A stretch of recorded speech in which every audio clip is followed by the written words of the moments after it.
guys, welcome back to Rocket Gyan, my fellow space tubers.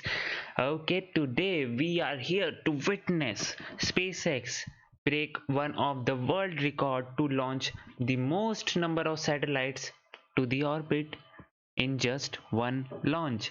Yes, they will be breaking it today, although they attempted to do the same in the last mission, means the last day, I should say that, but the weather did not cooperate and it was a scrub due to weather. But today the weather is looking really very good. It's currently right now, if I'm not wrong, it is green for weather, and we should be seeing this launch. So, yep, no sound. Uh, you should be hearing my sound, right? Okay, so without any further ado, we can have a look at the mission, what the mission is and everything. So hi Dave, hi Angel, hi Anamika, hi Gamer Homes, hi Giovanni Colline, if I'm not wrong. Yeah, so yeah.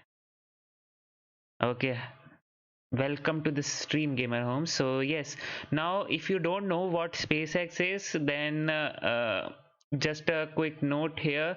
The SpaceX is a rocket company which is right now headed by Elon Musk, and it is doing so much in space. Starship is there, which will help us to go to the Mars. The Crew Dragon, means the Crew Dragon mission is there, or Crew Dragon spacecraft is there, which helps us to go to the ISS. And then obviously this is there, the lunar starship is there, which will help us to go to the moon. I mean, I can just go on and go on, but yes, it is just a if I summarize, it's a rocket company which has revolutionized the space sector, I should say that. So yeah, now we can have a look at the Falcon 9 rocket. um, Yep. So this Falcon 9 rocket is a two-stage rocket which has around 104 total launches, and today this rocket will be very nervous because today it has to break one of the world record, and yeah, she would be very nervous right now, but she must be confident. She must have confidence in the SpaceX engineers, and I hope that they will make sure that this mission is successful. So this is a two-stage rocket. Height is around 70 meters, and the payload capacity of this thing is 22.8 tons in to LEO in expendable configuration. Today it will be going to SSO, which is a sun synchronous orbit, which is kind of a polar orbit only. And to that, if it reuses its booster, the payload capacity comes down to around 5 tons. So today you can say that the payload, the total payload mass, whatever it is taking, is around 5 tons. So yes, and this is the first stage. The first stage has 9 Merlin one-day engines. Yes, which is actually stacked in a clustered, I should say, clustered in a octawave configuration. And this has these Merlin engines has this special property, I should say, that I mean, they are constructed in such a way that all of them are isolated from each other. And the advantage of isolating the engines is that if any of the engine fails during the mission, then the mission can go on without any problem with the other engines, and yes, it won't cause any problem. So that's the reason why SpaceX has chosen so many number of engines with the Falcon 9, because if any of the engine fails, then also it can continue with the other engines. They can burn in for a bit longer and make the mission successful. Yes, and the landing legs are obviously there to recover it for the landing. Talking about the second stage has one Merlin vacuum optimized engine, thrust of around 981 kilonewtons, and yes, the interstage is there, which houses the second stage engine, as well as the grid fins are located on it, which is used for the aerodynamic guidance for the first stage booster. Talking about the payload, we'll get back in that into a second, but yeah, the engine is runs on gas generator cycle and has fuel as RP1 and LOX. The thrust produced around 845 kilonewtons. of thrust is produced by this engine, and then this vacuum optimizer is there, which also runs on RP1 and logs, but this is a vacuum optimized version. So yes.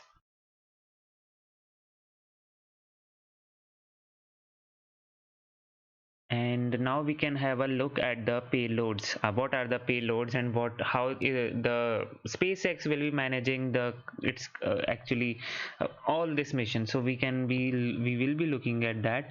So hi Kavi Krishnan, and hi Vaibhav Basin.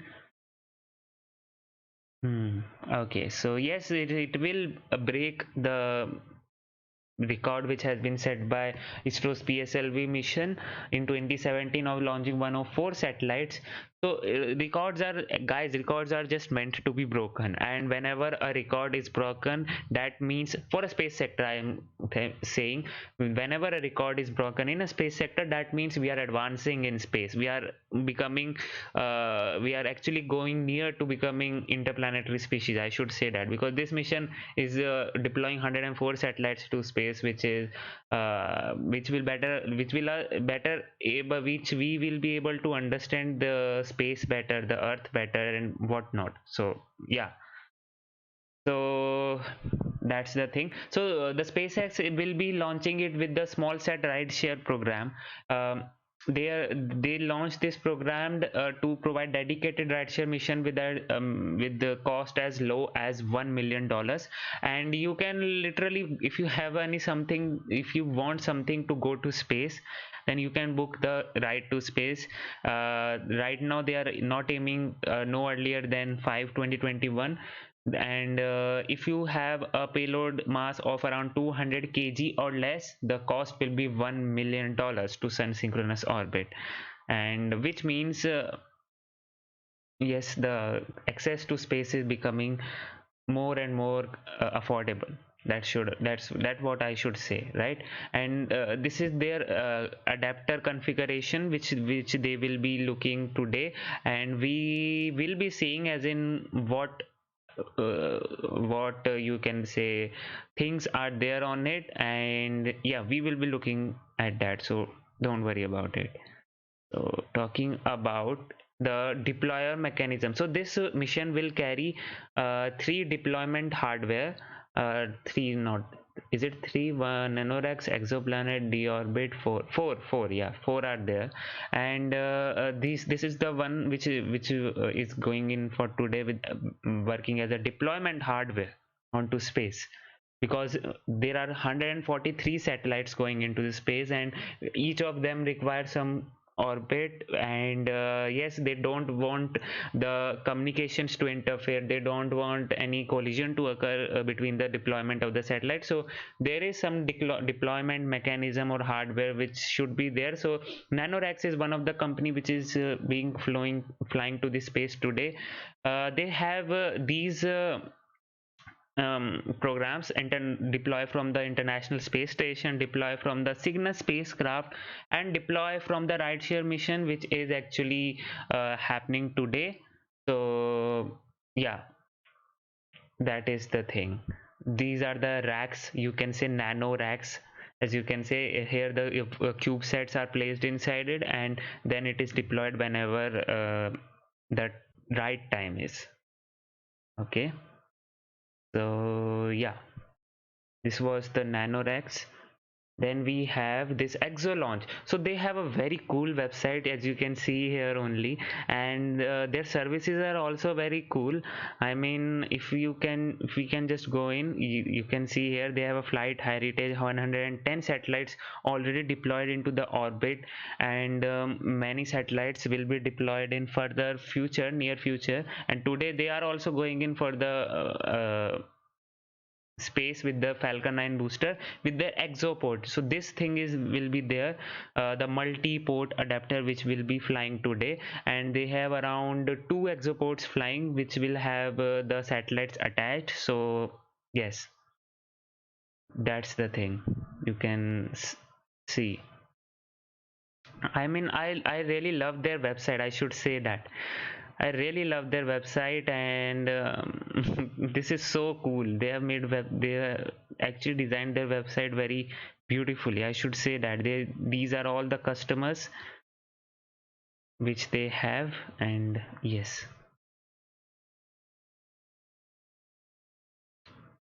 so as you can see, these are the rockets in which they fly: the Falcon 9, the Soyuz rocket, the PSLV rocket. The Alpha rocket will also have this thing. I mean, the Alpha rocket is the Firefly company's rocket, and they will be debuting their flight in this year only, and I'll be streaming that, so don't worry. Even the launcher one and the Electron, so they are actually pretty popular in space sector, I should say that. And they really have a very cool website. I should say that. I mean, wow. Okay.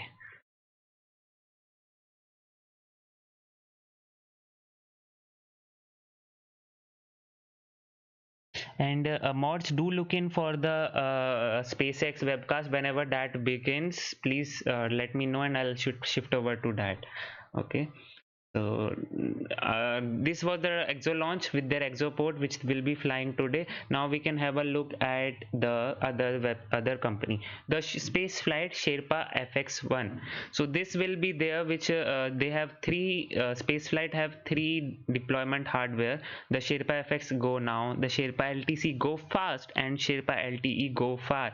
As the name suggests, Go Now means they can just it is just a hardware, and they don't need to have any propulsion on it, so it is ready to go. And yes, you don't require any such complex thing to mix. But the with this Sherpa LTC, they have a propulsion system which is a chemical propulsion system, so that's why the name Go Fast. And then with the Sherpa LTE, they have a electrical propulsion system, that's why Go Far, because electrical have more delta V with it, they are more efficient engines. So yeah, so this is how the stack looks like. And they will be going in for today with the Falcon 9 booster, and will be having around 17 satellites on board. So yeah, that was that. And now the final D-orbit one. So this D-orbit is the space flight hardware, which is spacecraft deployment hardware, which will be flying into the SpaceX Falcon 9 booster today. And it is the only hardware, deployment hardware I should say, which has propulsion system inbuilt on it. So this is the D-orbit's Ion satellite carrier which they have. And the mission for today is the Pulse mission, which they are carrying. And they can deploy around 64 1U volume satellites, which means 64 CubeSats of 1U, which means simply like 1 meter cube. 1U means 1 meter cube, that you can say that. And the volume is 1 meter cube, and it can carry 64 of them. So hats off to them. And they also have a propulsion system in place, communication system in place, and everything. So yes, SpaceX is now live. Whenever the webcast starts, na Angel, just tell me that whenever the means the commentary start. Right now they must be having that intro. So without any wasting any further time, we should be looking at this thing which I wanted you to see. This is how the stack looks like. They have these Starlink satellites. Okay, this is how it looks like, and this is so complex mechanism which you are right now seeing here. I mean, if I can hardware identify some few of the satellites here, these are the Starlink satellites. Obviously 10 of them are flying in there. And this is the D-orbit's ion carriers, ion satellite carrier. This is, if I'm not wrong, is the Sherpa FX version. And these blue ones are, if I'm not wrong, are nanoracks. And this is the exoport 1 and 2. This is 1 and 2 exoports 1 and 2. And this is the NASA's VREX mission, if I'm not wrong. The NASA's VREX mission is there, which will be deploying around 3 satellites to space. So yes, this is how it looks like. And if this is Capella, if I'm not wrong, Capella 3 or what, I don't know, but yeah. So this is how the stacks looks like. Okay.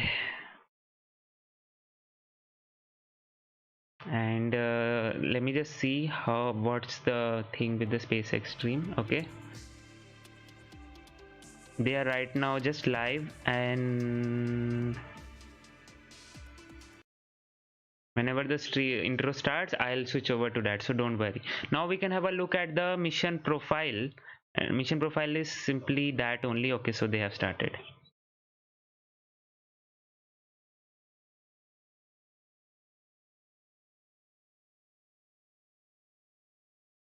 Clear the tower.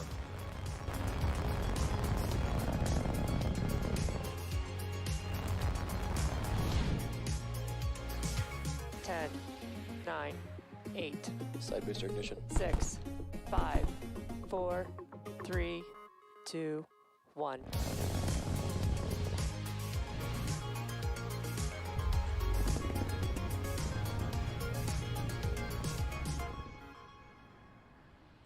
Good morning. It's Sunday, January 24th, and we're here at SpaceX's headquarters in Hawthorne, California. You're looking at a live view of Falcon 9 as it awaits its 10 a.m. Eastern Time launch from Cape Canaveral Space Force Station in Florida. My name is Andy Tran, and I'm a production supervisor here at SpaceX. Welcome to the webcast for SpaceX. Weather looks so good today. It's our first dedicated SmallSat Rideshare Program launch and third launch of 2021. If you joined us yesterday, you know we scrubbed for weather, specifically for the surface electricity field rule. Today's weather has also been a bit challenging, but we're currently looking good for our T0 liftoff time. On board this mission are 133 commercial and government spacecraft, in addition to 10 Starlink satellites, the most spacecraft ever deployed on a single mission. This count includes CubeSats, microsats, and 2 orbital transfer vehicles, sometimes called space tugs, which will deploy their spacecraft after separating from Falcon 9. SpaceX created the SmallSat Rideshare Program to provide small satellite operators with competitive pricing, increased flight opportunities, flexibility, and most importantly, a ride to space on SpaceX's Falcon 9, Falcon Heavy, as well as Starship in the not-too-distant future. For more details on our rideshare program or to reserve your spot, head over to our website at spacex.com/rideshare. Now let's take a look at Falcon 9 out on the pad at the Cape. You're looking at a live view of Falcon 9, our 70-meter, 2-stage liquid fueled launch vehicle. Today's mission is the 5th flight for this particular booster. Its first 4 flights were all in 2020, which included our Crew Dragon Demo 2 mission for NASA in May, the ANASIS-II mission in July, a Starlink mission in October, and most recently, CRS-21 in December. You can tell by the re-entry soot at the bottom of the vehicle that this booster has flown before. That bottom 2/3 of the vehicle is the first stage. Its objective is to accelerate the vehicle through the Earth's atmosphere into space and then separate from the rest of the rocket. From there, it will make its way back to Earth and target a landing on a recovery vessel. Of course, I Still Love You. There she is on screen. On top of the first stage is the black carbon fiber inner stage. This composite material houses the larger nozzle of the second stage engine. And then on top of the inner stage is the Falcon 9 second stage, which will take the payload to its eventual destination in orbit. After the first stage separates about 2.5 minutes into flight, the second stage will then carry the 143 spacecraft to orbit. In order to get to the intended orbit today, we'll need to light our second stage twice before deploying all of our payloads. And at the top of the rocket, you'll notice a large nose cone. This is called the fairing. It's a composite structure and protects the rocket from the forces of ascent and also houses our payloads. Once the vehicle is outside of the Earth's atmosphere, the fairing separates to expose the satellites to space. For today's mission, both fairings halves are brand new, and our recovery vessel, Miss Chief, will be attempting to recover the fairing halves from the water following landing. And finally, the large truss structure next to Falcon 9 is called the Transporter Erector. We also refer to it as the TE. Its job is to roll Falcon 9 out to the launch pad, raise it to a vertical launch position, and also route power, fluids, and communication to the rocket and satellite.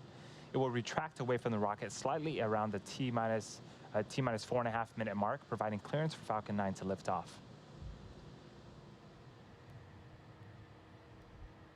Okay, so guys, today the weather is looking very good. I mean, it is so clear today. A technical poll at the T-minus 1 hour mark, and the launch director held a propellant load and launch go no-go poll at the T-minus 38 minute mark. Weather is still tracking to be green for a T0 liftoff. Falcon 9 has been loading propellants since the T-minus 35-minute mark. The vehicle uses a refined form of kerosene called RP-1 for its fuel and super chilled liquid oxygen, or LOX, as its oxidizer. Currently, RP-1 is fully loaded on the second stage and nearly fully loaded on the first stage. Liquid oxygen is currently loading and currently underway on both stages. As for helium, it began loading before the webcast went live and will continue to top off until about 1.5 minutes before launch. We use helium as a pressurant as the propellants are pulled out by the engine pumps. In about a minute, around T-minus 7 minutes, engine chilling will begin. This is where we allow a small amount of super chilled liquid oxygen to flow into the Merlin engine turbo pumps prior to the full flow of LOX to avoid any thermal shocks to the system. Checkouts of the second stage thrust vector control actuators will also be underway. This is known as the engine wiggle test. We move the thrust chamber slightly to make sure that the guidance hardware is a go for flight. The first stage actually does the same test, but it happens just seconds before ignition.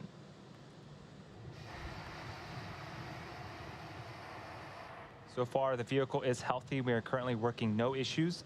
The range is standing by and currently green for launch. And again, weather is a tracking item, but right now we are green for T0 liftoff time. Okay, so it's looking like that SpaceX will be able to break the world record today, and weather will not play a role. Currently 7 minutes from liftoff. Falcon 9 is now moving into the final stages of the countdown. In about 2 minutes, the transport erector will start to retract away and enter its pre-launch position about 2 degrees from the rocket. At liftoff, hydraulics will move it to a position about 45 degrees away from the rocket. Again, around the T-minus 4.5 minute mark, you will hear some hiss and pop, and that's pressure venting from the rocket and the plumbing of the transporter erector. Sure. So yes, this retraction of the launch tower does not take place fully before the launch happens. The vehicle remains in good health. We're continuing to load propellant on both the first and second stages. Weather is looking so beautiful. Had some gaseous oxygen venting from Falcon 9. Guys, if you have any questions, you can ask me. You'll hear the announcement that Falcon 9 is in startup, which means that the rocket's own internal flight computers are now autonomously controlling the launch countdown.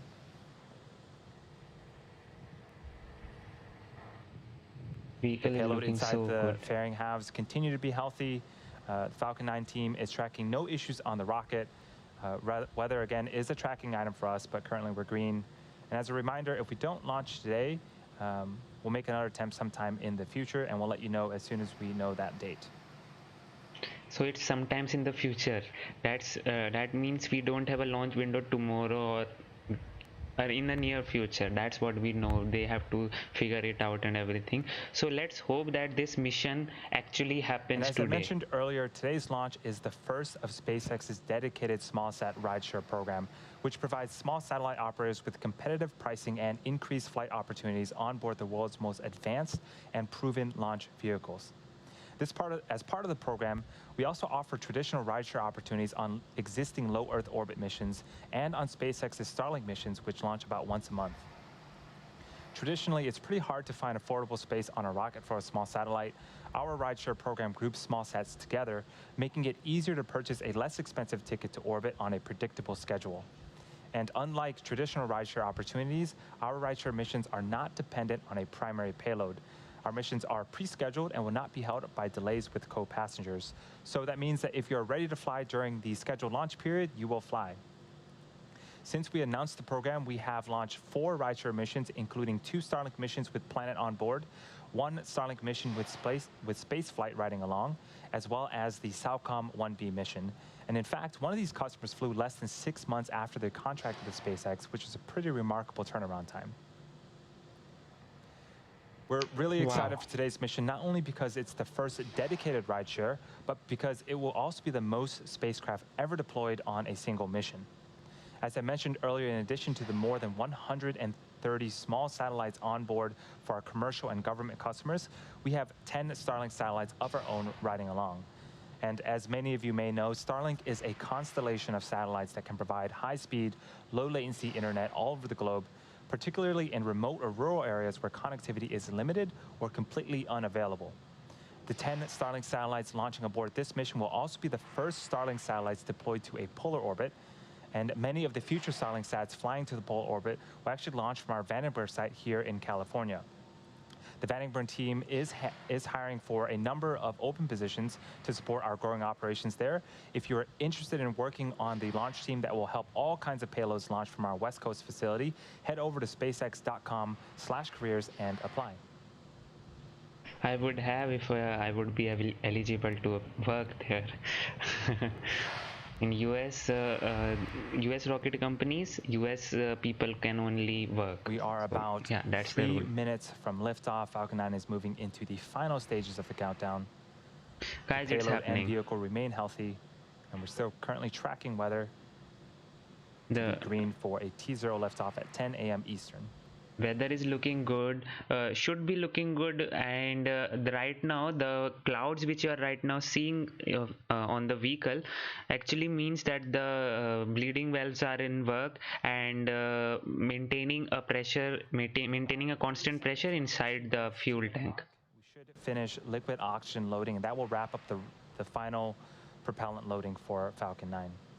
And this will right now actually become more intense, because you will see that in some moments from now that there will be a large cloud of white gas which will come out, and that happens when they clears off the vents or the pipes that carry liquid oxygen to the vehicle.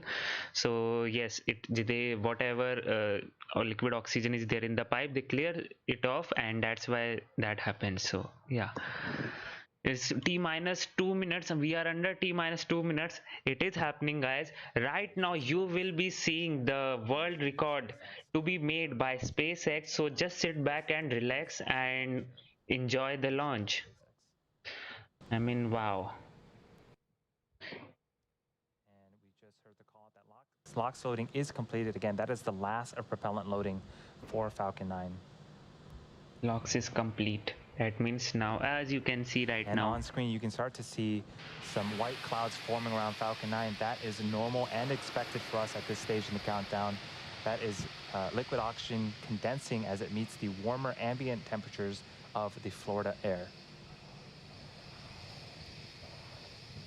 wow, see that beauty. Wow, I'm so excited right now.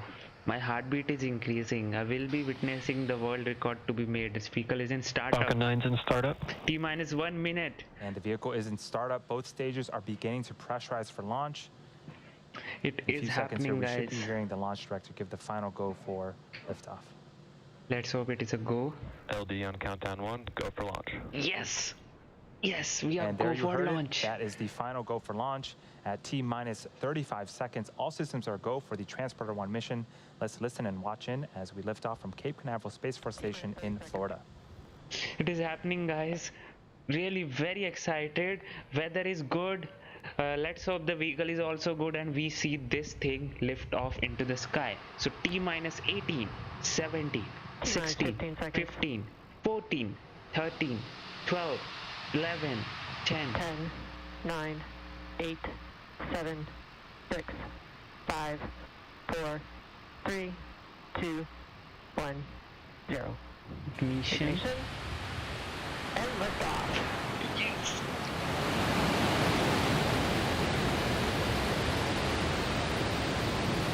Impulse pitching downrange. Wow. Stage 1 chamber pressure is nominal. Lift off of the world record right now, guys. This thing will be making a world record, looking so beautiful. Wow.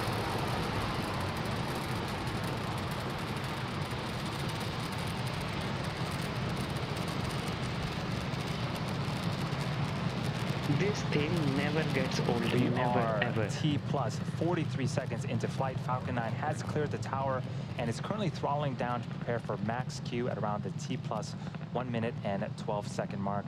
Max Q is where And the don't vehicle worry, will this is a experience wobble the from the highest amount of camera. aerodynamic pressures. Falcon 9 is supersonic. Okay. Wow, see this.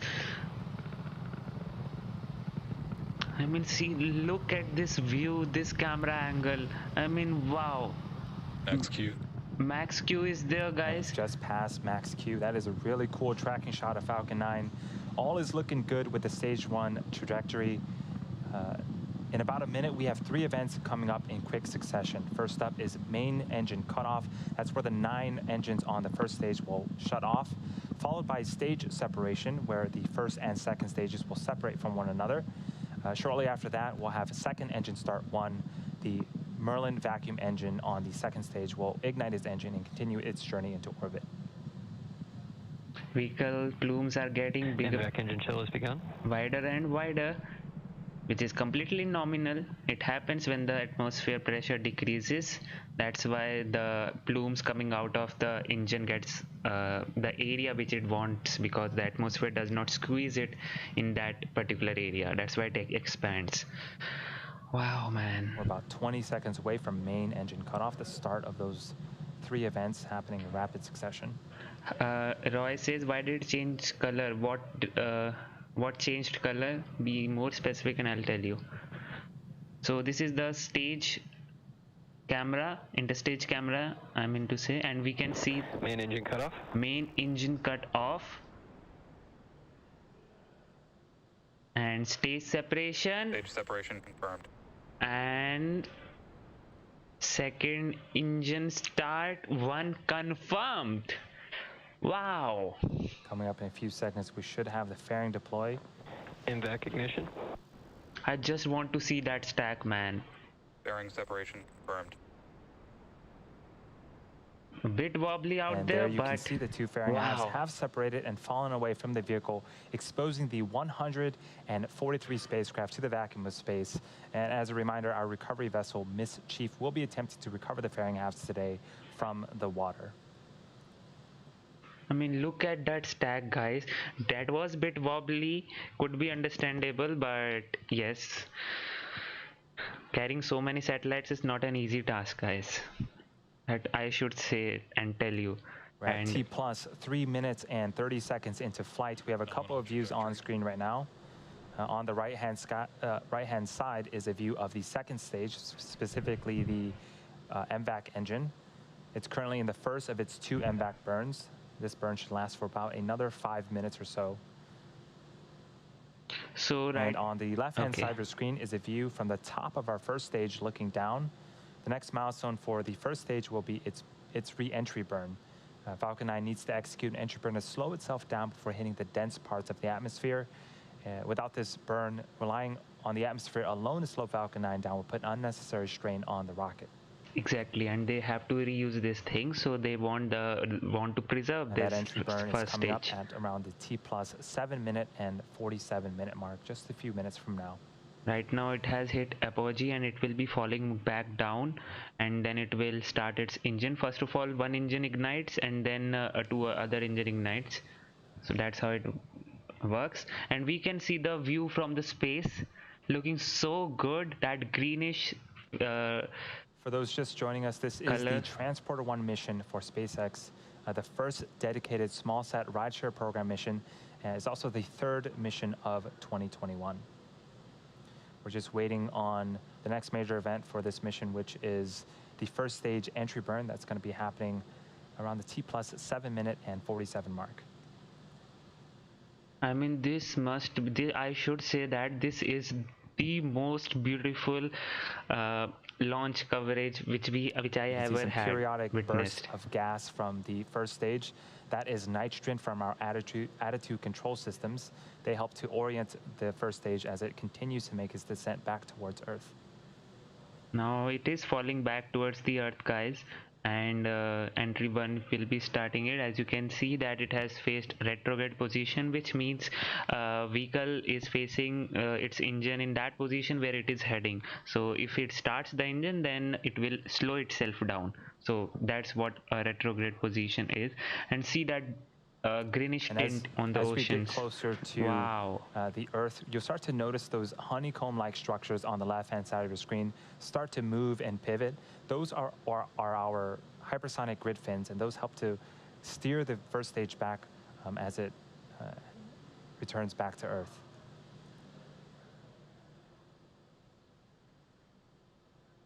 Just look at this beauty fly back As to for the the second Earth. stage, impact performance looks nominal. Nobody is looking at MVAC Just a right few now, I know. seconds after we finish the stage 1 entry burn, we'll be shutting off the second stage Merlin vacuum engine and enter a small coast phase. Again, we'll need to relight this engine later on in the mission to get to our eventual destination in orbit. SpaceX never fails to amaze us with breathtaking views, marvelous sceneries and whatnot. Wow. Sometimes whenever I see these type of launches, I just Stage forget 1 about FTS is saved. all the technical complexity which We are actually about they have. 45 seconds away from that stage 1 entry burn. For the entry burn, it is a 3-engine burn, so 3 of the 9 Merlin engines on the first stage will relight and start to slow the stage down before it hits the denser parts of the Earth's atmosphere.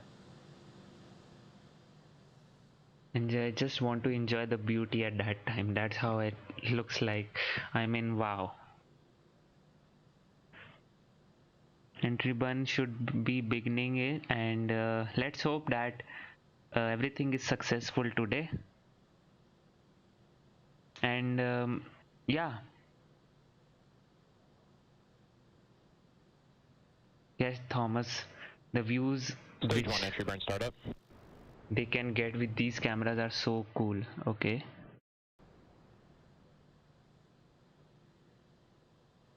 There was a bit of delay, but it's okay. And there's the entry burn. 3 of the 9 Merlin engines have relit. This burn is expected to last for about 30 seconds.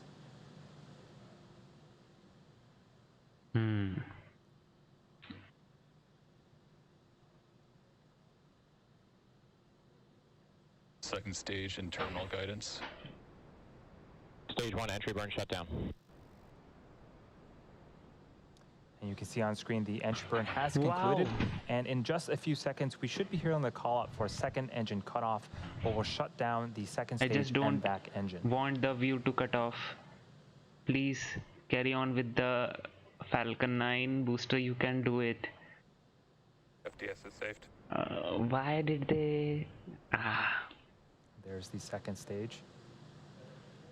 And we have the Also Seco signal one. Stage 1 Cape expected.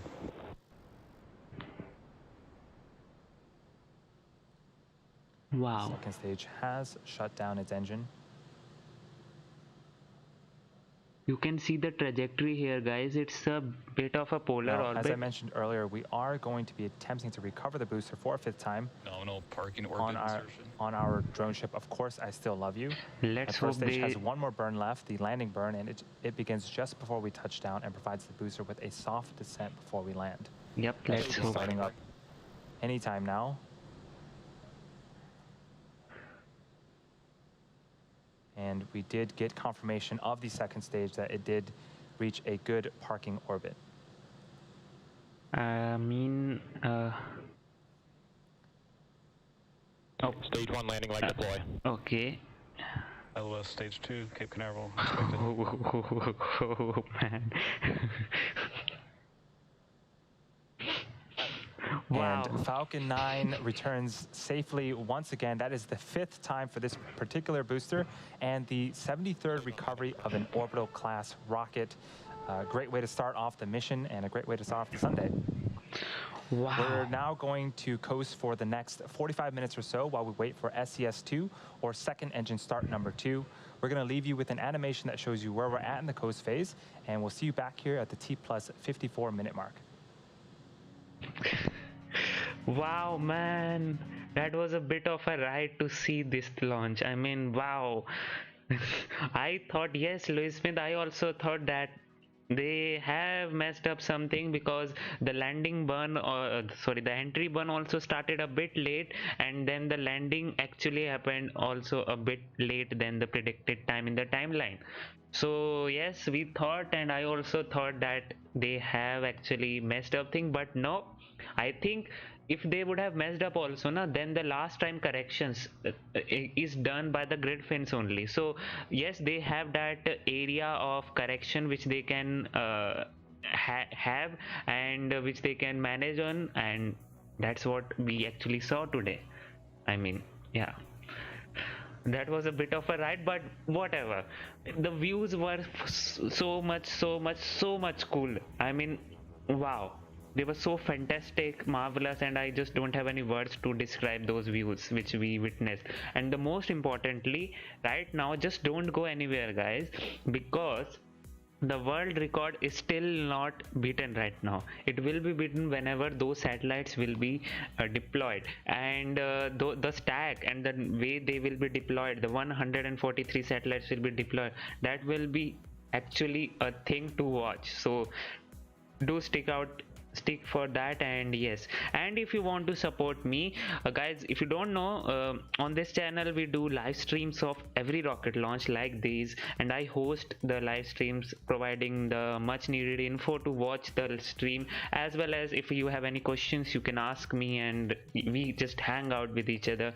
So yes, you can find the live streams of every rocket launch, space events, as well as other space related and rocket science related videos too. So you can consider subscribing if you are new here, and yeah, share this stream with your friend and let them know that the world record is about to be broken.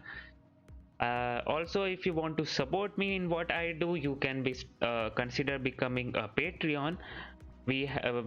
I have many perks there also, and it really helps the channel. And one time funding, super chat is always enabled. That really helps the channel to stay alive. I mean, I don't know why, but for this month was not at all good for my channel, at least, because the December month was very good, I should say that, but this one is not a very good one, because I don't know what happened to the YouTube algorithm or what, not hitting that revenue target, not hitting that views target. So but it's okay, I'll just keep on doing, you just keep on supporting, that's what. Yes, Darth Vader, I was also like you could just hear my reaction at that time when it actually landed. I was like, whoa, they have messed it up, because there was a late landing, and then when it landed, I was like, wow, it literally landed, man. I mean, I was like speechless at that time.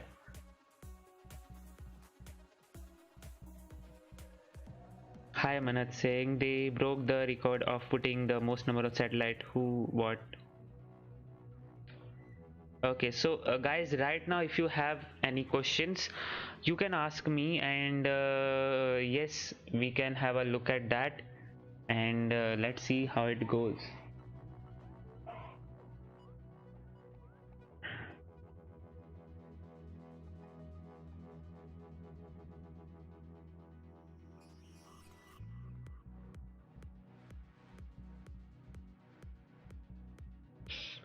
Talking about the satellites which are there on this mission, I must say that, just a sec. There are tons of satellites going into the space today, and in the way that they will be deploying, so first of all the super doves will be deploying, and if you don't know what super dove satellites are, they are made by the Planet Labs, which aims to develop a constellation of satellites into space which will be dedicated to Earth observations, and yes, basically Earth observation. They have the constellation of dove satellites, and today they are launching super doves, which are upgraded version of doves, which has more resolution, more focusing power and whatnot. So yes, those are the super doves satellites which will be launching. And then they have the Lemur 2 satellites also. Those are also Earth observation one, if I'm not wrong.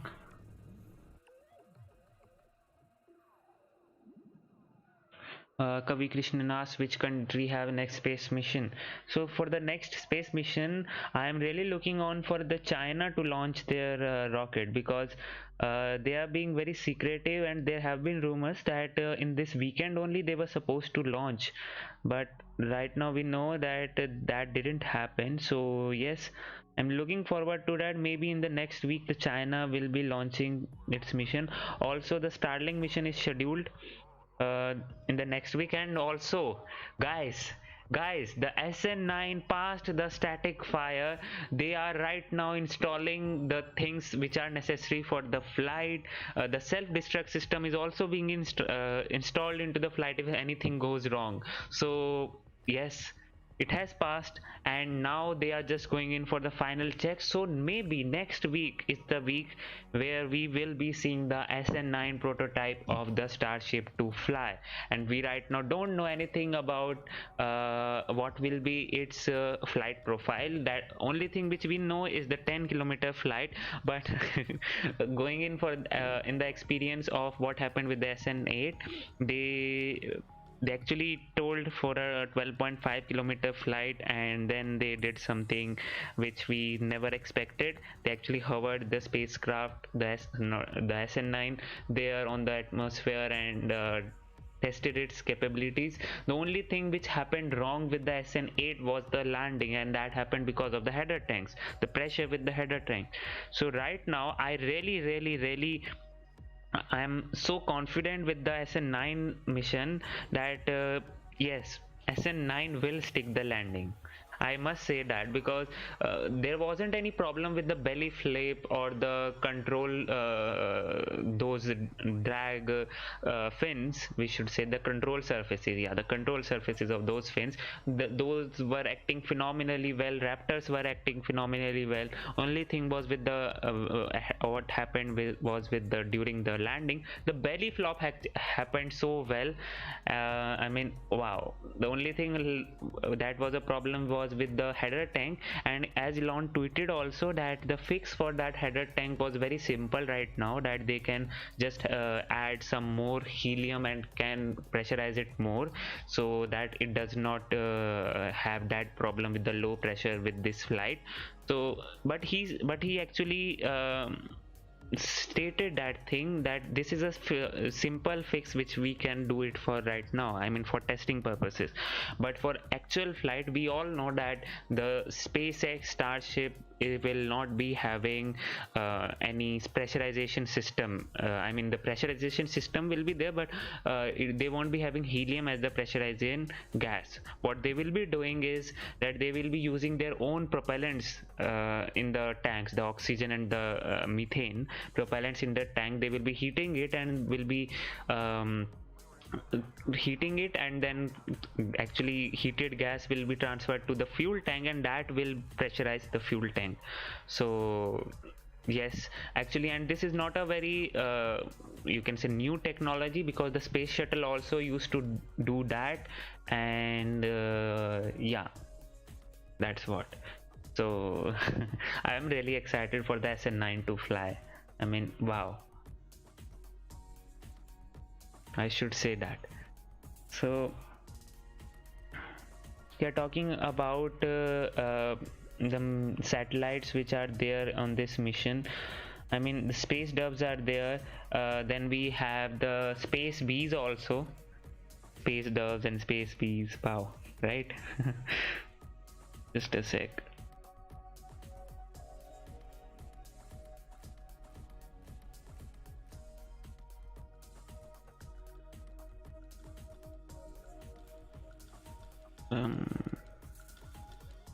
So guys, if you have any questions, you can ask me, and we can even have a look at those stacking.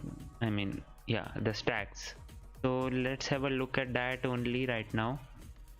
Where is it? Yeah, here's the stack, guys, and you can see right now here that right, the so let me just explain this stack to you. Okay, so first of all, we have these 10 Starlink satellites which will be going into the space for the first time into the polar orbit.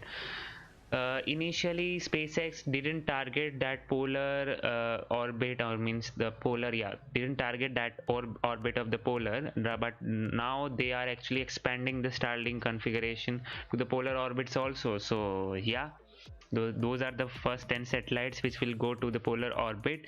And then this is their payload configuration. As you can right now see also that they actually have I mean they actually used to have 4 section of this what should I say, payload dispenser, I should say that, yeah.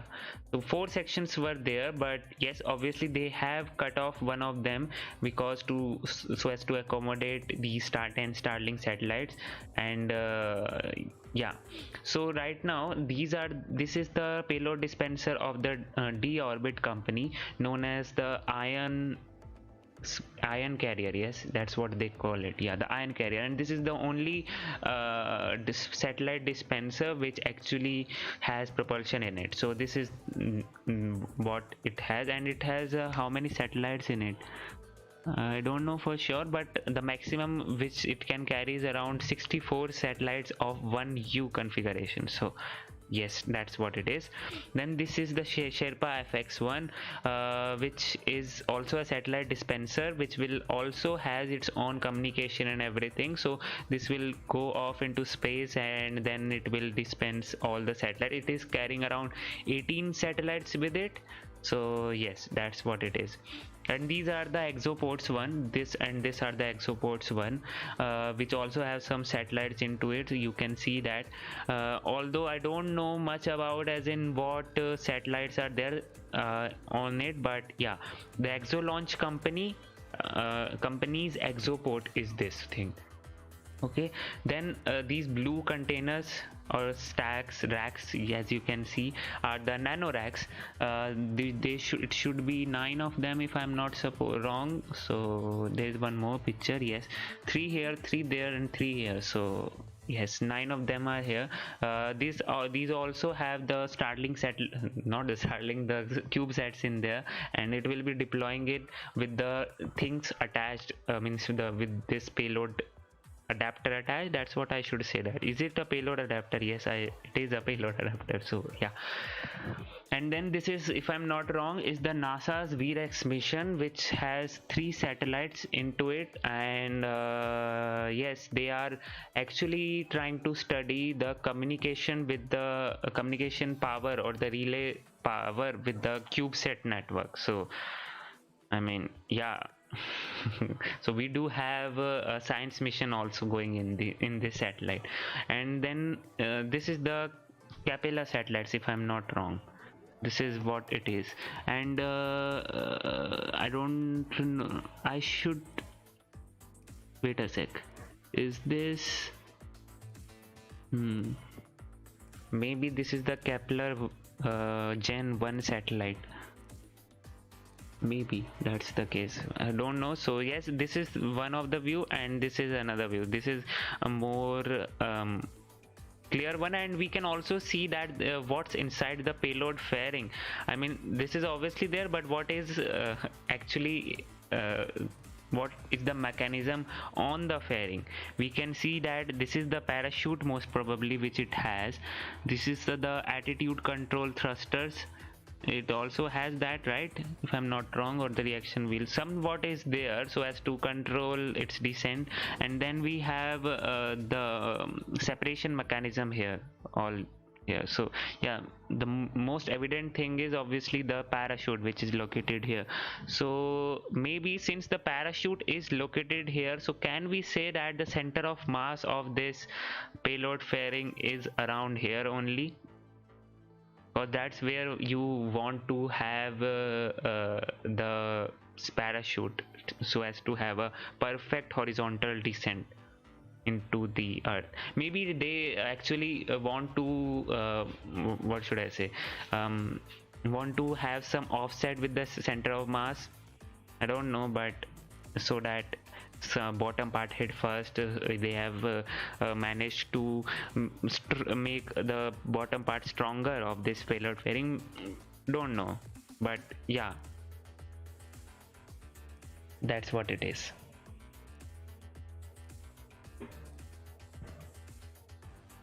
what this thing is. Oh, so here we have these are the stack of the PSLV C-37, which had 103 secondary, which has 100 and which deployed 104 satellites, with one of them being the actual Cartosat 2D, which was a main satellite, and then those 103 secondary satellites. So this was the stack actually which was there. So this is the Cartosat which you can see here, and here are the dispenser. These you can see that these are the nano racks, which we can see the blue one are the nano racks. And yeah, this is the fourth stage of the PSLV rocket, which is a liquid fuel stage. And yes, guys, PSLV is actually being changed into more of like a photon kind of a thing, because they will be actually, they are right now making and developing fourth stage to house some of the experiments. So that means you can actually have experiments on the PSLV fourth stage, because the fourth stage remains into the orbit, and it also has propulsion in it and has restart capabilities also. So yes, why not have some satellite experiments or what you want to have to go to the space and do some experiments or science or what, you can just put them here. And yeah, you don't need to be designing a satellite or a propulsion system, nothing, just experiment and everything will be taken care of. So yeah, that is a pretty cool stack too, I should say that. We can see that the satellites were not only stacked on this thing, this payload adapter, but also here, we can see here. So yeah, this is a pretty cool stack. And if I'm not wrong, these are the first of all, this looked like this, and then they actually made some more satellite space into it. So this is the final configuration of actually how it went. So looking at this, we can actually see that PSLV has some capability of actually having deployed satellites more than 143, because it had this Cartosat 2D satellite, which actually took more of the weight and payload to it. So yes, it does have some capability to deploy more satellites to space. So let's see what happens. But today for this mission, this is how the stack looks like.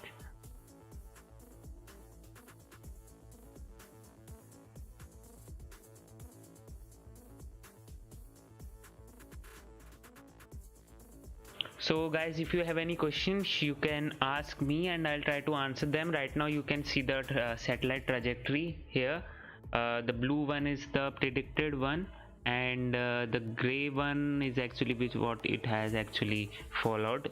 That's what it is. So yeah, I must be actually leaving you if you don't have any questions with this animation or what. And yeah, we don't have much time also, like we can talk on for 15 more minutes, then they will come back, and yes, we can see the actual stack being separated. So yeah. Angel says thanks for the detailed explanation. Thank you so much, Angel. I just like to give information right? So yeah, whatever information I have, I like you also, you people also to know that, and that's what I do. And thank you so much all for supporting me in this endeavor. Let's see what happens now.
I mean, wow, whoa, these are some new views which actually we are seeing here.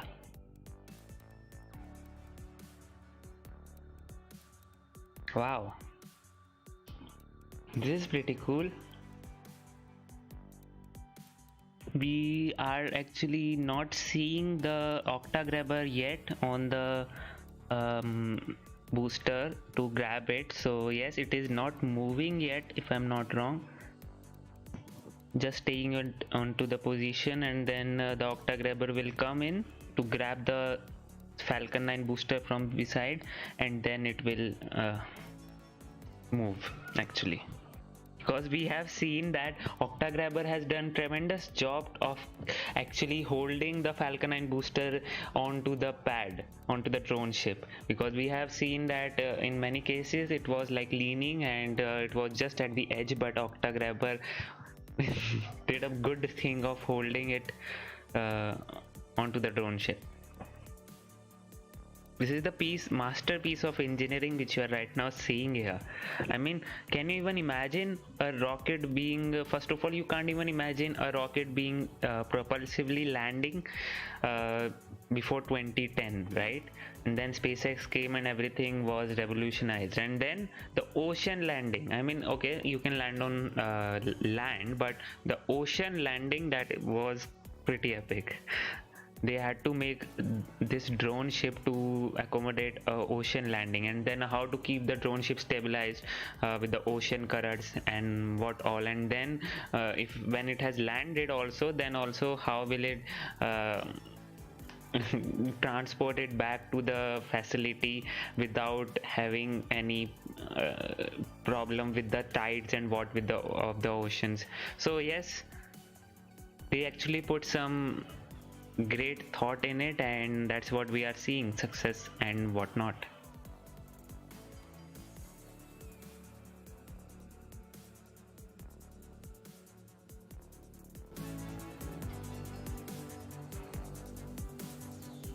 Arpita, octagrabber is actually what should I say? This is actually a grabbing hardware which comes in from the drone ship. That actually drone ship is where the Falcon 9 booster landed. It comes out from there and then grabs the Falcon 9 booster from beneath, from the engines, and it holds the booster in one place so that it does not flips or does not topples. That's what it is.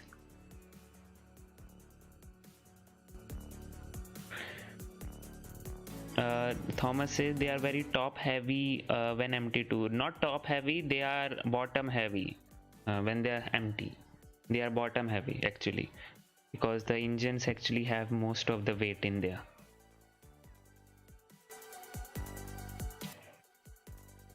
Why gamer, why are you crying? Can we see the grabber today? You won't be seeing the grabber today because maybe you can. This was an unexpected shot which we got to see from there, from the drone ship. So if they activate the grabber in this time only, in this period only of around 1 hour or something like that, and if they show the actual shots of the drone ship, then maybe, never know, but yeah, probability is very less. Yes, this is so epic and insane. I mean, wow. And we can see right now the polar ice caps of the earth, and yes, the rotation also, rotation of the earth, and if I am not wrong, this is the south pole of the earth.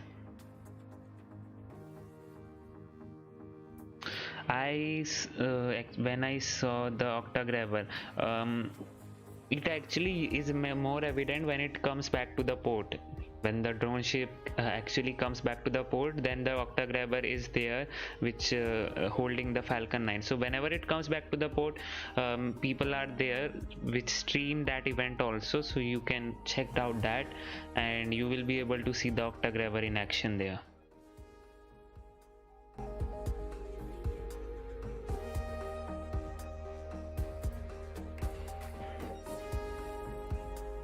if you like guys what I do, then consider liking this stream, subscribing, and supporting me on Patreon. Consider becoming a Patreon. It really helps. Or for a one-time funding, super chat is always enabled. It really helps the channel to stay alive. I mean, January was not a good month for this channel, so yes, it really helps. These kind of small funding, it really helps.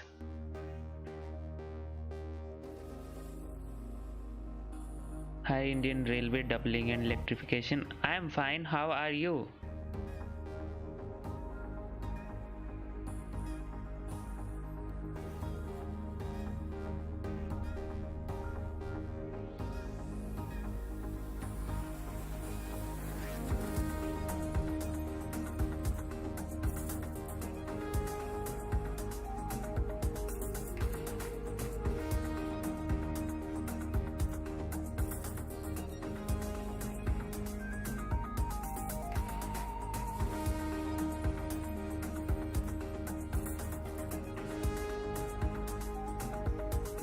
So from the actually guys, see the altitude, it is actually a less altitude. I mean the altitude is a lesser one.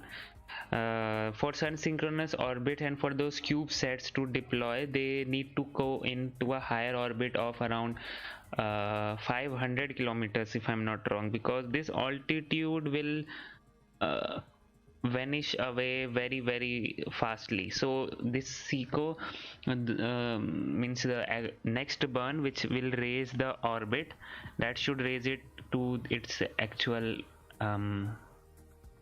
orbit, actual height of 400 to 500 kilometers, because the orbital decay at this height is very high, and the satellite will not even survive around 1 to 2 years. But if they go to a 500 kilometer orbit, then the satellite's life increases to around 5 to 7 years. So yeah, that's how it is.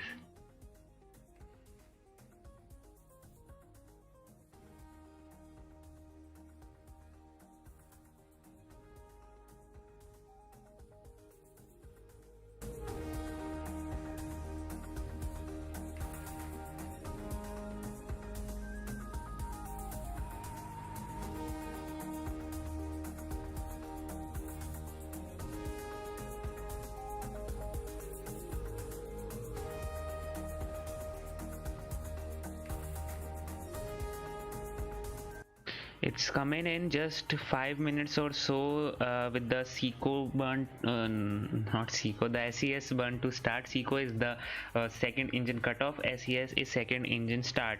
So SES-II should be happening in just 5 minutes or so. So yes, just sit back and don't go anywhere, it is happening. So let's see what happens.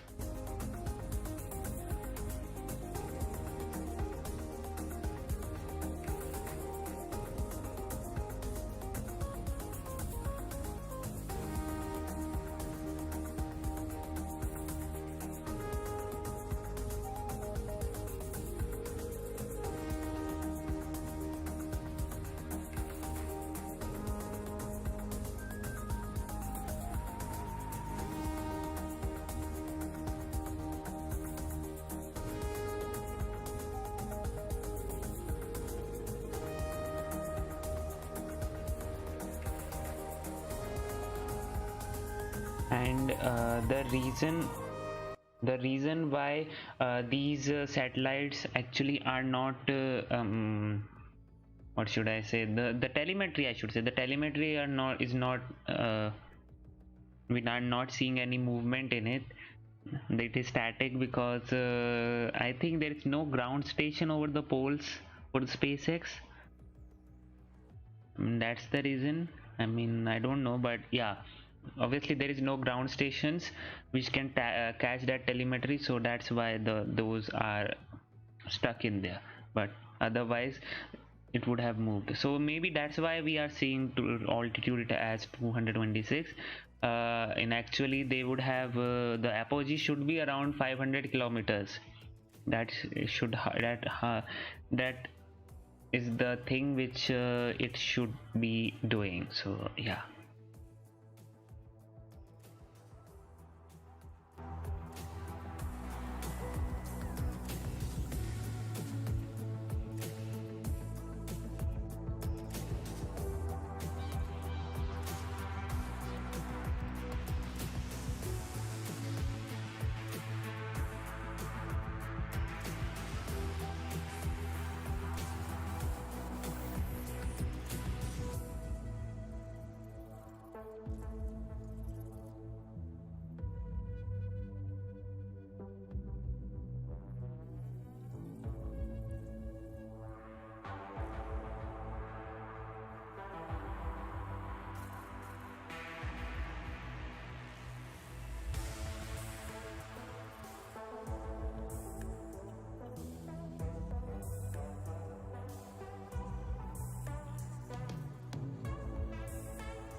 3.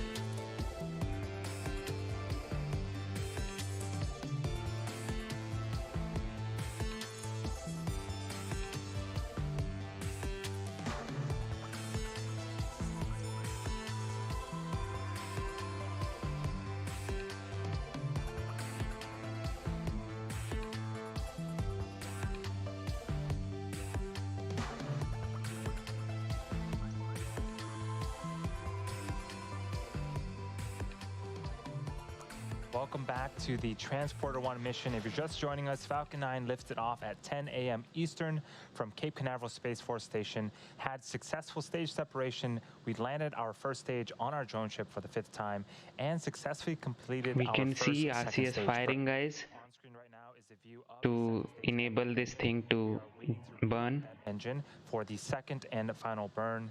This burn will be a quick one, lasting only 2 seconds.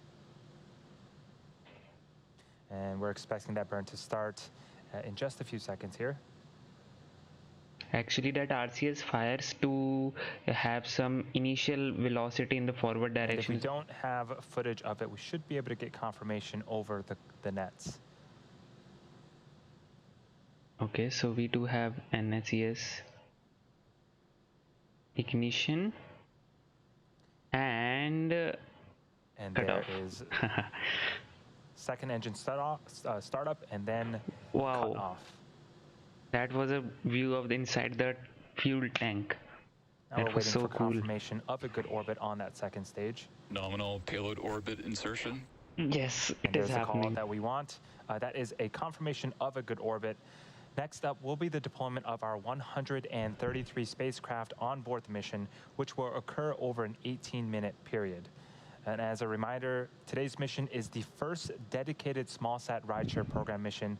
We created this program to provide small satellite operators with regularly scheduled rides on board Falcon 9, Falcon Heavy, and in the not-too-distant future, Starship as well. These missions offer competitive pricing to our customers, as well as increased flight opportunities and flexibility. As part of this program, we're also offering traditional rideshare opportunities on existing low Earth orbit missions and on SpaceX's Starlink missions, which provide launch opportunities about once a month. Those Starlink satellites looking so cool there. Actually, wow. The first of those deployments should be happening around the T plus 58-minute and 30-second mark. There's a view of the Transporter-1 payload containing all 143 spacecraft.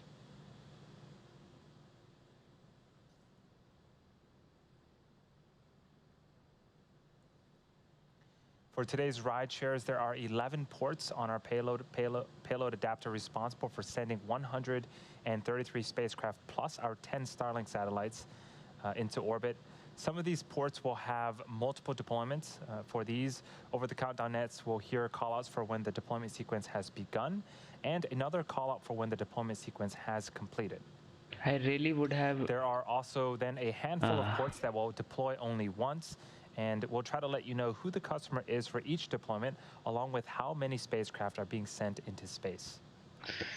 They are actually deploying in a shady side, and I don't think so we will be having a good view of the deployment of the satellites. So we're just over a minute away from the first set of deployments. Due to the nature of the payload stack, we will not have visuals for every deployment, but we do hope to catch most of them with our 2-camera views. It's also worth noting that we will lose access to ground station coverage for a short period during the 18-minute deployment sequence, and when we reach that point, we'll let you know over the webcast. So let's hope that they have the cameras placed in the right order, in the right way, so that we can actually have some deployment. First up, the deployment sequences for port C4 and C1 will be initiated at the T plus 58-minute and 30-second mark. It is On port happening. C4, there are 36 Planet SuperDoves, and then there are 17 spacecraft aboard Kepler's port on port C1. So let's see what happens, and it is happening in just 6 seconds from now.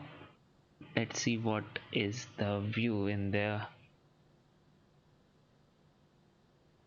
Confirmation, waiting for that. Not seeing any movement right here.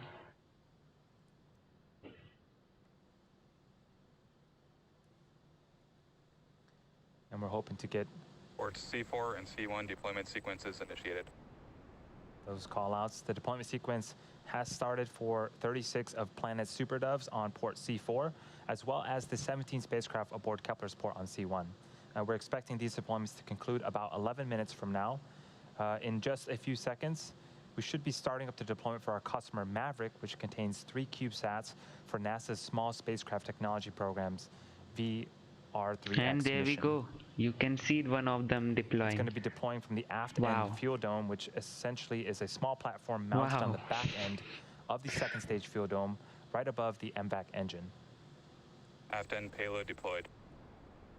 We can see And them there you heard the deploying, call-outs. guys. 3 CubeSats aboard Maverick's Mercury dispenser have deployed. These are for NASA's Small Spacecraft Technologies Program VR3X mission. The next call-out will be to start deployment sequence for our customer NanoRacks around the T+ 1 hour and 8 minute mark. And while we wait for this deployment sequence to begin, we're going to leave you with views of the deployments for Planet and Kepler. And we'll see you back here at the T+ 1 hour and 7 minute mark. Okay, so yes, we were able to see some of the deployment, but unfortunately they are in a sunshade orbit right now, and yep, that's the reason why we are unable to see most of the deployment. But that's what is that shiny thing? Maybe one of the satellites in there, or ice crystal. Should be ice crystal, yeah, not the satellite.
Welcome back to the webcast for Transporter-1, SpaceX's first dedicated SmallSat Rideshare Program mission. On board this mission are 143 spacecraft, the most spacecraft ever deployed on a single mission. If you're just joining us, Falcon 9 had an on-time liftoff at 10 a.m. Eastern from Cape Canaveral Space Force Station. It followed a nominal trajectory after liftoff. The first stage landed for the 5th time on our drone ship, Of Course I Still Love You, and our second stage had 2 successful engine burns. So far, the deployment sequence has begun for 36 of Planet's CubeSats, as well as the 17 spacecraft aboard Kepler's port. If you're looking closely at the left half of your screen, you should see them in the background being deployed from the payload. We're expecting those to be completed around the T+1 hour and 9-minute mark. We've also deployed 3 CubeSats for our customer Maverick. We're now waiting to hear that the deployment sequence has started from port C3 for the 9 spacecraft for NanoRac's ISRO-1 mission.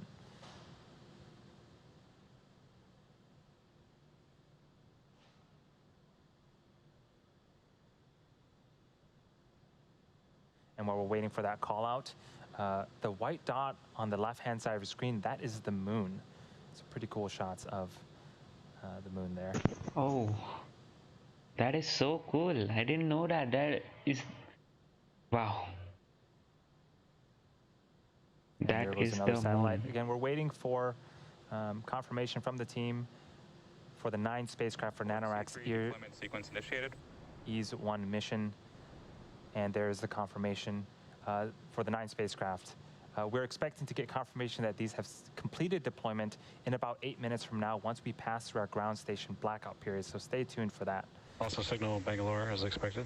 Next up, we're expecting to get the confirmation that the 36 of Planet's Super Doves have deployed, as well as the 17 spacecraft aboard Kepler's port. And as you did get that call out. So far, we've successfully deployed 56 of our 133 SmallSat rideshares today. 9 spacecrafts have started their deployment sequence and should wrap up in the next few minutes, leaving another 68 still yet to be initiated. We've now entered that blackout period I mentioned earlier, which means we lose camera views and telemetry. During this time, we are expecting quite a bit of activity, but we won't get confirmation of successful deployments until we regain ground station connectivity around the T+1 hour and 15-minute mark. Here's a preview of what will be happening until we regain that connectivity. 9 spacecraft for NanoRacks will complete their deployment sequence. The first of 2 ports for our customer EXO launch will start and then finish deploying from port B3. Their second port, B2, will also begin its deploy sequence, but won't be completed until approximately T+1 hour and 16 minutes. EXO launch has a total of 30 spacecraft on today's mission. From there, 2 spacecraft will deploy for our customer Capella from 2 separate ports. And lastly, Spaceflight Incorporated customer IQPS's satellite will also separate. And while we wait to regain access to ground station coverage in a few minutes, sit back and follow along with our animation that shows you where we're at in the mission. We'll see you back here at the T+1 hour and 15-minute mark. Okay, so and as you heard that the mission control said that loss of signal from Bangalore, which simply means yes, they were using the ISRO's ground station there. There is the ground station in Bangalore for the ISRO, so yeah, they were using that, and now many of the things will be happening in this blackout period. Let's see and let's hope that everything is successful, and yeah, the mission is successful. So yes, sit back and relax. Percy says, can you replay the launch? We'll do that after this thing is completed, so yes, we'll do the launch also.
And welcome back once again to the Transporter-1 mission.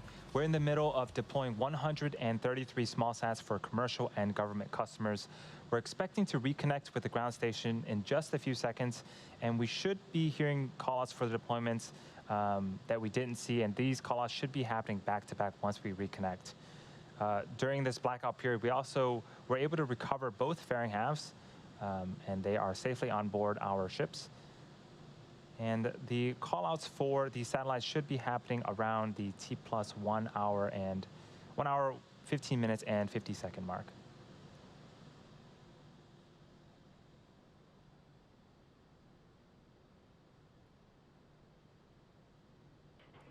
So yes, they had recovered their fairings Acquisition also. signal, Cordova.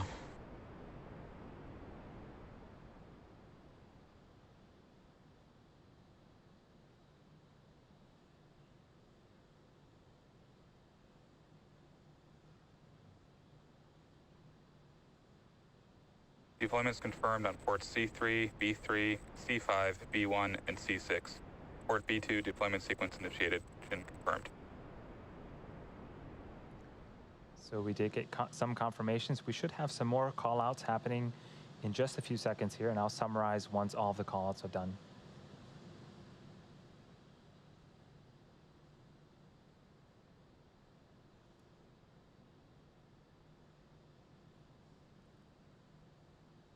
Port A4 deployment confirmed.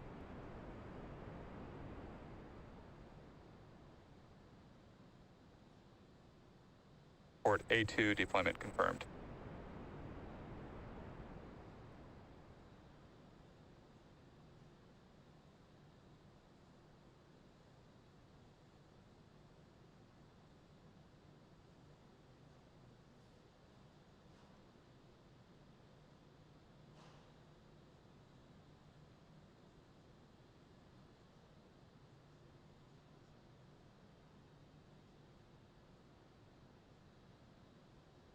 Port B2 deployment sequence complete.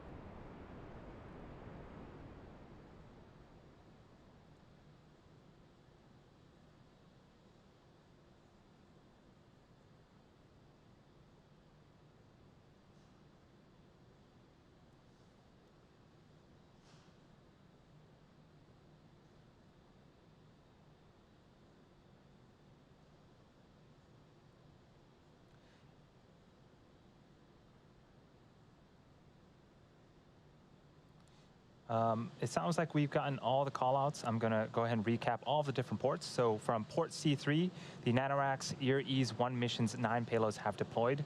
From port B3 and B2, the ExoPort-1 spacecraft deployed with 2 ISI radar imaging satellites aboard, and ExoPort-2 with 28 spacecraft from the DLR ISI Nanoavionics Swarm and TU Dresden began its deployment. From port C5 and C6, deployed 1 small sat each for our customer Capella. From port B1, the Spaceflight Incorporated customer's IQPS satellite has also deployed. And from port A4, SpaceX Spaceflight Incorporated's Sherpa FX-1 spacecraft has deployed with its 13 spacecraft on board. From port B2, the final small sats for EXO launch have now deployed, making for a total of 30 on today's mission. And from port A2, D-Orbit's Pulse mission with its 20 spacecraft on board has also deployed. And that will conclude the rideshare portion of the mission. With these deployments behind us, we are now going to enter another short coast phase before deploying our 10 Starlink satellites. So sit tight, enjoy the music, and we'll be back at the T+1 hour and 30-minute mark. We'll see you then.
Acquisition of signal, Pogo.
So it looks like we have crossed that night region, and but obviously all the satellites have been deployed. Only the Starlink's satellites are left. So obviously this mission has already broken the world record of deploying most number of satellites. So yeah, let's see now what happens.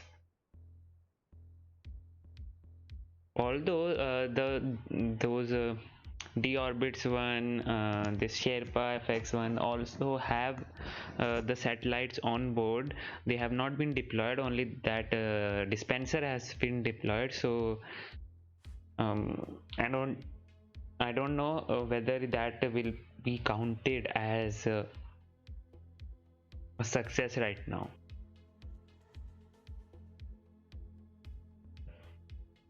So North Pole is where we are right now, right? Yeah.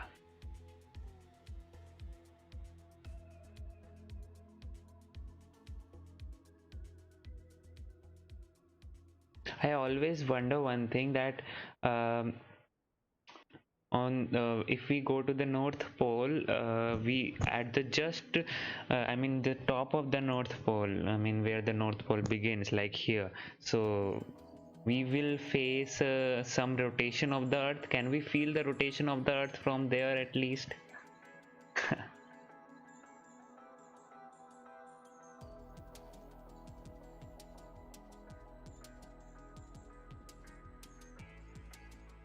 I mean, we won't be able to feel it from there, because that is where the rotation is very less. But that's yeah or not. No, it is fast. Yeah, it is fast. So yes, we will be able to feel it, I think so, but I don't know. That's an experiment.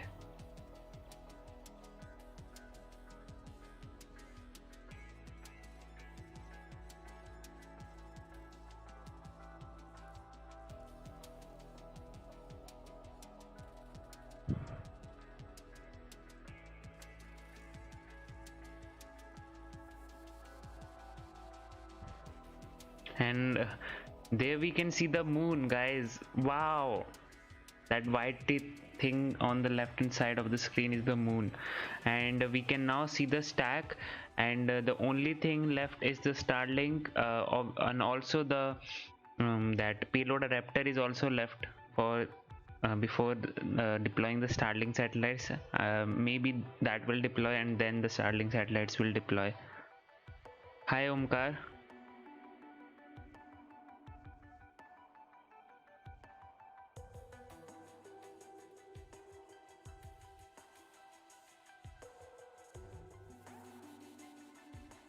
I mean, the record has been broken by the private space company. That is tremendous. I should say that it's not a government space agency which has a good amount of funding or what, or nothing like that.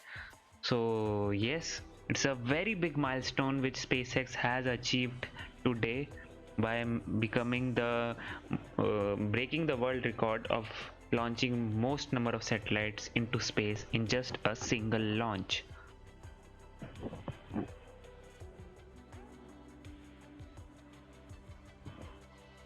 So in just 3 minutes from now, the Starlink deployment sequence should begin.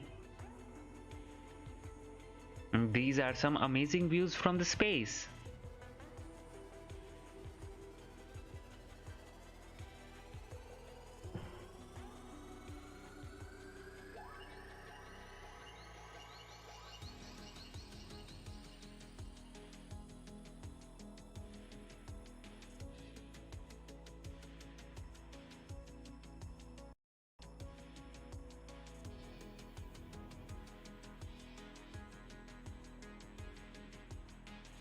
Lost the signals, 12 art, as expected.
Acquisition of signal, New Hampshire. Welcome back to the webcast for SpaceX's Transporter-1 mission. If you're just joining us, we are close to the end of today's mission, which launched this morning from Cape Canaveral Space Force Station in Florida at 10 a.m. Eastern. We then had 2 successful ignitions and shutdown of the second stage Merlin vacuum engine, then successful deployment of our 133 spacecraft for our commercial and government customers. We were also able to successfully recover our first stage for a 5th time on our drone ship, Of Course I Still Love You, and recover both fairing halves from the water. Coming up, we'll have the deployment of our 10 Starlink satellites. It's going to be the first set of Starlink satellites deployed to a polar orbit, and that should be happening in about 30 seconds. And there's a view of the second stage. That right there is a view of the Starlink satellites to the right-hand side. It looks like we lost signal on the second stage. Hopefully we can get that back. If we don't have views of the second stage, we should get confirmation via the callouts of deployments of those Starlink satellites. Expected.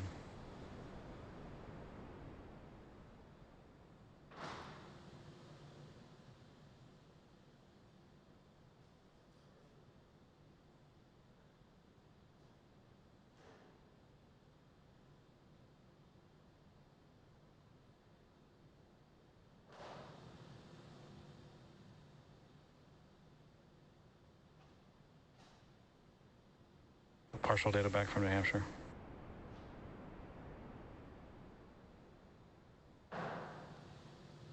And there goes the 10 Starlink satellites, the first set to go to a polar orbit. With those 10, that is 143 spacecraft deployed on a single mission, the most ever. Pretty awesome. With that said, that will be bringing our webcast to an end. We would like to thank all of our rideshare customers for their support on today's mission. We'd also like to thank the United States Air Force for range support, as well as the Federal Aviation Administration for licensing. Continue to follow us on SpaceX.com for future missions and milestones, as well as our Twitter and Instagram profiles. And if you are excited about what you've seen today and want to join our team, visit SpaceX.com/careers to learn more about working at SpaceX. Thank you to all of our viewers for your continued support, and have a wonderful rest of the day. I mean, wow. The last Starlink deployment, that was a bit glitchy there. I mean, the telemetry was a bit glitchy. Obviously, the sequence happened without any glitch. So yes, here you go, guys. SpaceX successfully made a world record of deploying 143 satellites into space in just a single launch. I mean, and don't be surprised if this number gets big and being broken by SpaceX itself in another Falcon 9 launches or in the Starship. So Starship already has so much big capacity to launch satellites into space, and if that is able to launch, I mean, wow. Only problem with the Starship will be the satellite dispenser system. The volume and the payload capacity is not a problem with that. Only thing is the dispenser system, and if they can figure it out how they will be dispensing the things into the orbit, well and good. You can actually see around 500 satellites being deployed in just a single launch. I mean, wow, that would be such a big milestone which can happen, and that can really happen because of how the Starship functions and how big it is. So yeah, and obviously the next launch coming up could be the Starship launch itself. There is one Chinese launch left, but don't know when that will happen, because that Chinese launch confirmation we get around T-1 day or 2 day from the launch itself. So yeah, but here we have the Starlinks, the satellites, 143 satellites being deployed into the space. And now do look out for SN9 flight, which will happen next week. I mean, this coming week. Yeah, this coming week. So do look out for that, and I'll be streaming that most probably. So yeah. So until then, this is Priyanshu Rohila. You just saw Rocket Gyan with the most epic mission, the world record and whatnot. So yeah, until then, this is Priyanshu Rohila. You just saw Rocket Gyan. Stay safe, stay healthy, and